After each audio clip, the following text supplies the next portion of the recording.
Hi friends, welcome back to my channel and on my laptop screen. आज मैं एक question का answer देने के लिए वीडियो बना रहा हूँ।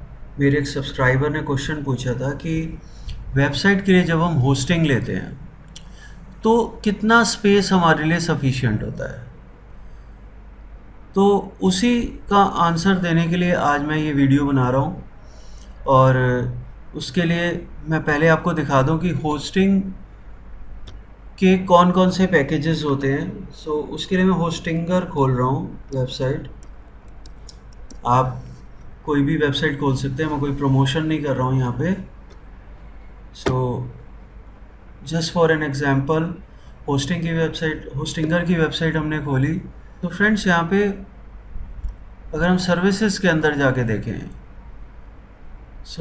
वेब होस्टिंग ये शेयर्ड होस्टिंग होती है जो नॉर्मली हम रिकमेंड करते हैं। तो यहाँ आप देखो प्लान्स के अंदर 10 GB space, 25 GB space, 50 GB space and 100 GB space.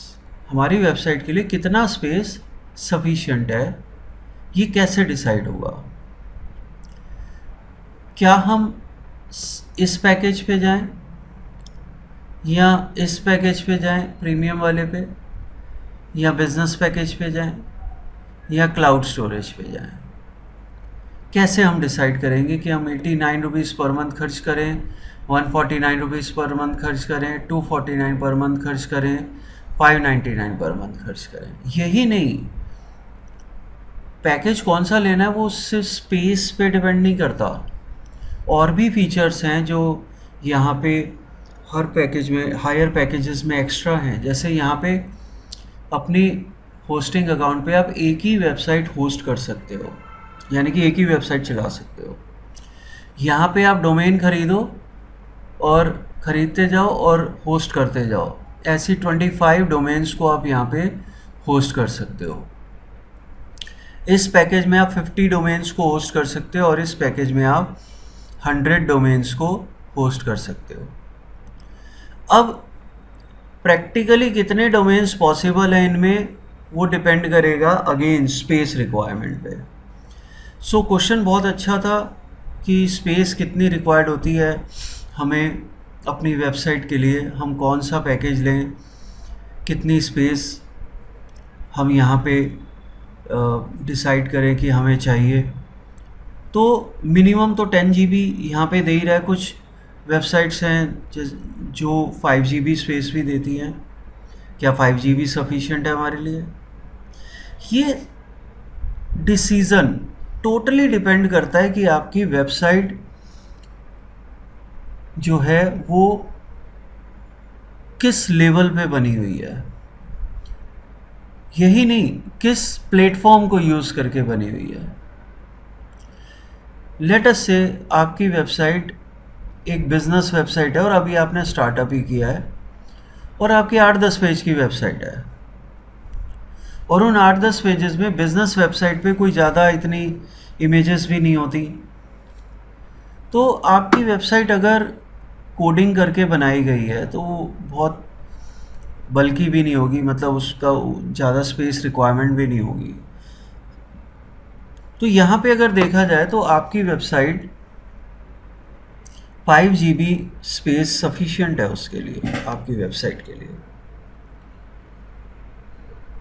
लेकिन अगर यही वेबसाइट आपकी वर्डप्रेस में बनी हुई है CMS यूज़ करके, तो आपकी स्पेस रिक्वायरमेंट जो है वो बढ़ जाएगी। और आपकी जो स्पेस रिक्वायर्ड है, वैसे तो 5 GB सफिशिएंट है वर्डप्रेस वेबसाइट के लिए भी, लेकिन जितना स्पेस हम परचेज़ करते हैं, जैसे हमने 5 GB स्पेस लिया, तो अगर आपने उसको 80-90% यूज़ कर लिया है तो आपकी वेबसाइट बहुत स्लो हो जाएगी। जैसे मोबाइल में होता है ना कि जब हम अपने मोबाइल का स्पेस जो है ऑलमोस्ट यूटिलाइज़ कर लेते हैं, जो मेमोरी है उसकी, तो मोबाइल बहुत स्लो होता है और हैंग होने लगता है। सेम रूल एप्लीकेबल है, सेम सिचुएशन एप्लीकेबल है वेबसाइट के लिए भी, हमारे सर्वर के लिए भी। अगर हमने जो सर्वर पे स्पेस लिया है वो ऑलमोस्ट फुल्ली यूटिलाइज कर लिया है, तो आपकी वेबसाइट स्टार्टिंग में स्लो होने लगेगी और अल्टीमेटली ऐसा भी होगा कि 10 में से 10 बार अगर कोई वेबसाइट खोलता है तो हो सकता है 7-8 बार खुले, 2 बार खुले ही ना, जिसे हम कह सकते हैं कि हैंग होनी शुरू हो जाए वेबसाइट। सो पहले तो मैं आपको ये बता दूं कि आपके सर्वर पे जो आप स्पेस यूज़ करेंगे वो ज़्यादा से ज़्यादा 75% यूज़ करेंगे, यानी कि 25% स्पेस आपका खाली होना चाहिए वेबसाइट को अच्छे से रन करने के लिए। अगर आपके सर्वर पे 25% स्पेस खाली होगा तो वेबसाइट काफ़ी अच्छे स्पीड से चलेगी और हैंग भी नहीं होगी, यानी कि जितनी बार यूज़र आपकी वेबसाइट खोलेगा उतनी बार अच्छे से वेबसाइट आपकी खुलेगी। तो इसका मतलब ये हुआ कि अगर आपकी स्पेस रिक्वायरमेंट एक्चुअल में 5 GB की है तो अब मान के चलो कि 20% तो आपने फ्री रखना है, तो 5 GB का 20% हो गया 1 GB, तो प्रैक्टिकली आपको 4 GB ही यूटिलाइज करना है उसमें से। अब आपकी वेबसाइट का जो साइज़ है अगर वो 4 GB के अंडर है तो 5 GB स्पेस सफिशिएंट है। लेकिन यहाँ पे एक चीज़ और, अगर आप कॉन्टीन्यूस ब्लॉगिंग करते हैं अपनी वेबसाइट पे, बिजनेस वेबसाइट पे भी एक ब्लॉग सेक्शन होता है जिसमें हम आर्टिकल्स पोस्ट करते रहते हैं सो दैट हमारी वेबसाइट रैंकिंग बढ़े, क्योंकि हमारा फ्रेश कंटेंट रहे ताकि गूगल के पास सिग्नल जाए कि ये वेबसाइट फ्रेश रहती है। तो उस केस में हमारी जो वेबसाइट है वो डायनामिक है, यानी कि उस पर कॉन्टेंट कॉन्टीन्यूसली अपलोड हो रहा है और वो पुराना कंटेंट रिटेन करके चल रही है, नया कंटेंट अपलोड होता जा रहा है। इसका मतलब हमारी space requirement over a period of time increase हो रही है। ठीक है, तो हमें थोड़ा सा बफर रख के चलना पड़ेगा अपना, कम से कम 1-1.5 साल का। 1 साल का तो रखो क्योंकि 1 साल की आपने होस्टिंग ली होती है, और अगर आपने 4 साल की होस्टिंग पैकेज लिया है तो आप 4 साल का बफर रख के चलो कि अगले 4 साल में हमारी स्पेस रिक्वायरमेंट कितनी बढ़ने वाली है। ये बिज़नेस वेबसाइट में कम स्पीड से बढ़ती है स्पेस रिक्वायरमेंट, क्योंकि ब्लॉगिंग ही ऐसा सेक्शन है जिसमें हम कॉन्टीन्यूस अपडेशन करते हैं। अदरवाइज़ बिज़नेस में इतना ज़्यादा स्केलिंग नहीं होती कि आपकी एकदम से स्पेस रिक्वायरमेंट बढ़ जाए, है ना। ऐसा नहीं हो सकता कि आपने एकदम से अपना बिज़नेस इतना बड़ा कर लिया कि अब आपको डबल ट्रिपल स्पेस की रिक्वायरमेंट है। ठीक है, क्योंकि आपका बिज़नेस धीरे धीरे स्केल अप होता है, तो 1 साल सफिशिएंट होता है आपकी वेबसाइट के स्पेस के लिए। अगले साल जब आप रिन्यू करा रहे हैं तो आप अपनी रिक्वायरमेंट्स को फिर से रिव्यू कीजिए और उसके अकॉर्डिंग आप एक्स्ट्रा स्पेस ले सकते हैं। ठीक है, अब बात आती है कि अगर आपकी बिज़नेस वेबसाइट की जगह कंटेंट बेस्ड वेबसाइट है, यानी कि ब्लॉगिंग वेबसाइट है। ठीक है, ब्लॉगिंग मैंने अभी बिज़नेस वेबसाइट में भी डिस्कस किया था, लेकिन वो बिज़नेस वेबसाइट ब्लॉगिंग सिर्फ सपोर्ट के लिए था। कभी कभी उसमें हफ्ते में 1 या 15 दिन में एक, डिपेंडिंग अपॉन कंपटीशन, आप अच्छी रैंक करना चाहते हैं अपनी वेबसाइट को तो हो सकता है कई लोग हफ्ते में 2 कंटेंट भी डाल रहे हों, ब्लॉग डाल रहे हों, आर्टिकल्स डाल रहे हों। लेकिन जो बिज़नेस वेबसाइट की जगह अगर आप कंटेंट वेबसाइट पे काम कर रहे हो, यानी कि आपकी वेबसाइट ही ब्लॉगिंग की है, बिज़नेस की नहीं है, तो आपको डेली कंटेंट उस पर अपलोड करना होगा। और कई लोग तो डेली 2-2, 3-3 आर्टिकल्स भी पोस्ट करते हैं उस पर। कई लोग उस पर 10-10, 15-15 आर्टिकल भी पोस्ट करते हैं। ठीक है, तो वो डिपेंड करता है कि उनकी टीम कितनी बड़ी है, टीम साइज़ क्या है, तो उसी के अकॉर्डिंग आपकी वेबसाइट की स्केलिंग होगी, है ना, यानी कि स्केल अप होगी आपकी वेबसाइट की स्पेस रिक्वायरमेंट, क्योंकि हर ब्लॉग में इमेजेस भी होंगी। अब आपकी जो वेबसाइट है उस पर स्पेस जो कंज्यूम होता है वो सबसे ज़्यादा आपकी इमेजेस ही कंज्यूम करती हैं। ठीक है, वीडियोस भी अगर आपने अपलोड नहीं की हुई, यूट्यूब से एम्बेड की हुई है, तो वो कोई स्पेस नहीं लेते हैं, लेकिन इमेजेस को तो आपको सर्वर पे अपलोड करना ही पड़ता है। ठीक है, तो इमेजेस से आपकी स्पेस रिक्वायरमेंट बढ़ती है।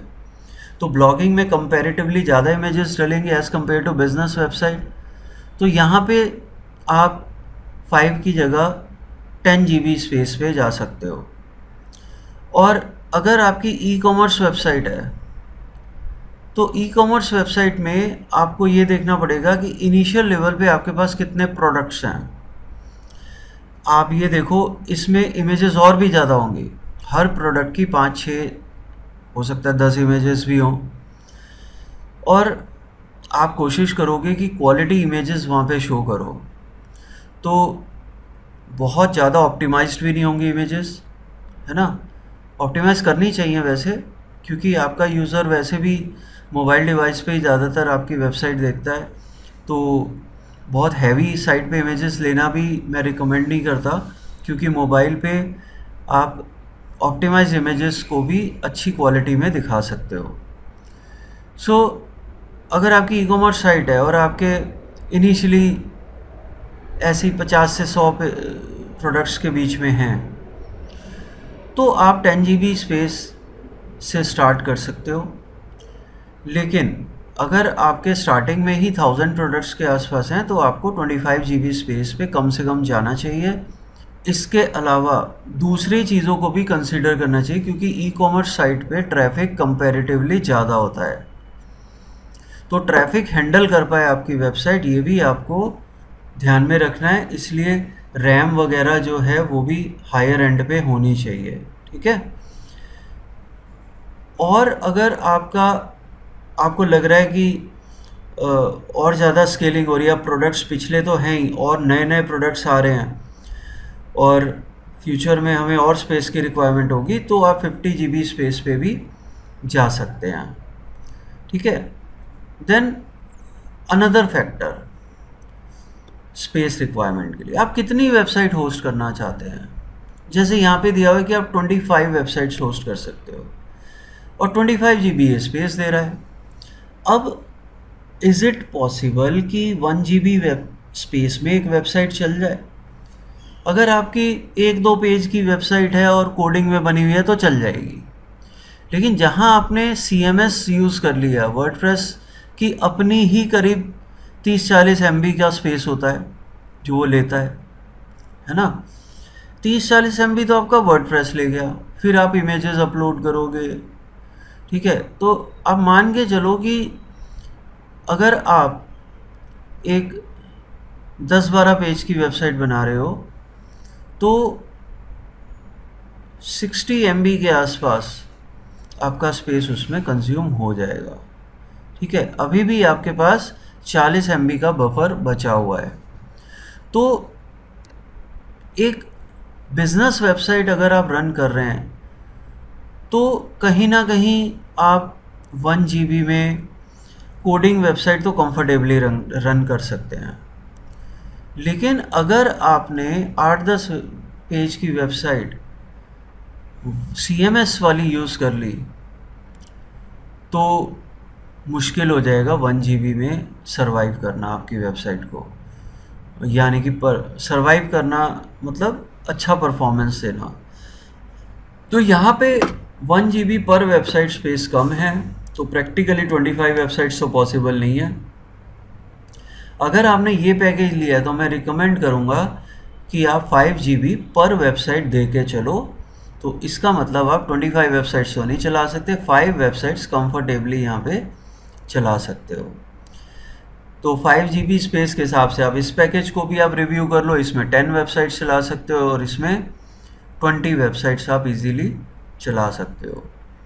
सो स्पेस रिक्वायरमेंट इसी तरह से डिसाइड होती है। फिर आपका, अगर आपने ईमेल यूज़ किया हुआ है, मेल बॉक्स, तो कितने ईमेल आईडी बनाए, आपकी कितनी मेल्स डेली आती हैं, है ना।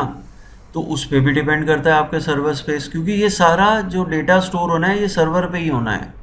सो फ्रेंड्स, ईमेल्स भी आपका स्पेस लेती हैं सर्वर पे। अगर आपके पास हैवी अटैचमेंट्स आ रहे हैं, सपोज आपका कोई ऐसा